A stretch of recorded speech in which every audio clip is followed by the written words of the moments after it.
Purabi lifestyle YouTube চেনেললৈ স্বাগতম জনাইছোঁ। আপোনালোকে থাম্বনেইলখন চাই গমেই পাইছে জলকীয়া আদা আৰু নহৰুৰ আচাৰ কেনেকৈ বনাওঁ চাওঁ আহকচোন।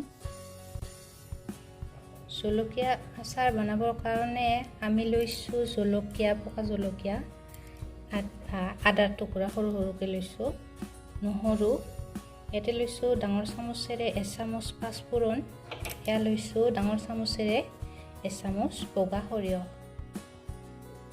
ইয়াতে মই পকা জলকীয়াখিনি দি লৈছোঁ, মই নহৰুখিনিও দি লওঁ,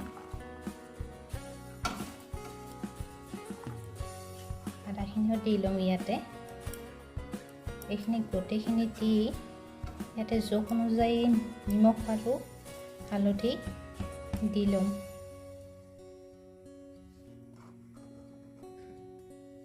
ইয়াৰ জোখ অনুযায়ী হালধি,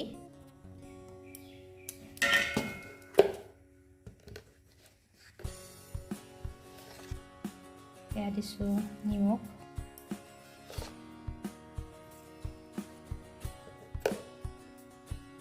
এতিয়া মই ভালদৰে এইখিনি মিক্স কৰি ল'ম।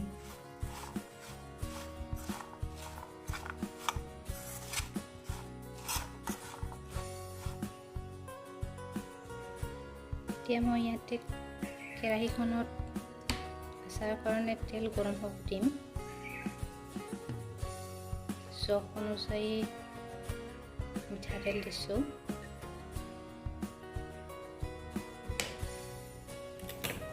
এইখিনি ভালদৰে গৰম হ'ব লাগিব। ইয়াতে গৰম হোৱাৰ পিছত মই পাঁচফোৰণ আৰু সৰিয়হখিনি দি দিম। তেলখিনি ভালদৰে গৰম হৈছে, এতিয়া মই ইয়াতে পাঁচফোৰণ আৰু বগা সৰিয়হখিনি দি দিম।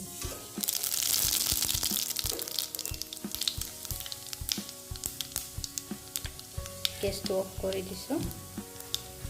এইখিনি তেল মই এতিয়া গৰমে গৰমে আচাৰত ঢালি দিম।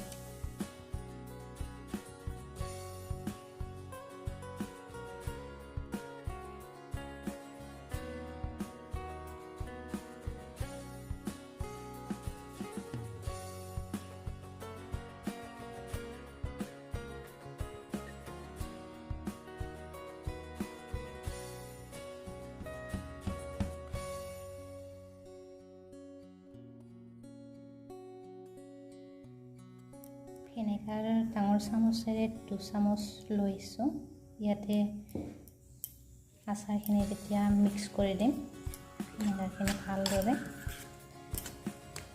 আৰু এইখিনি এটা কাঁচৰ চিচাত বটলত এইখিনি ভালদৰে ভৰোৱাই থৈ দিম।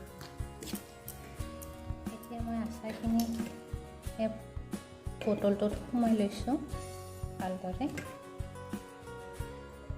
এইখিনি এসপ্তাহৰ পৰা 10 দিন ৰাখি ৰ'দত ভালদৰে শুকুৱাই ল'ব লাগিব।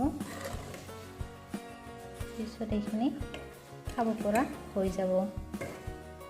আপোনালোকে বনাই চাবচোন কেনেকুৱা লাগে, আৰু ভাল লাগিলে লাইক, শ্বেয়াৰ আৰু ছাবস্ক্ৰাইব কৰি দিব।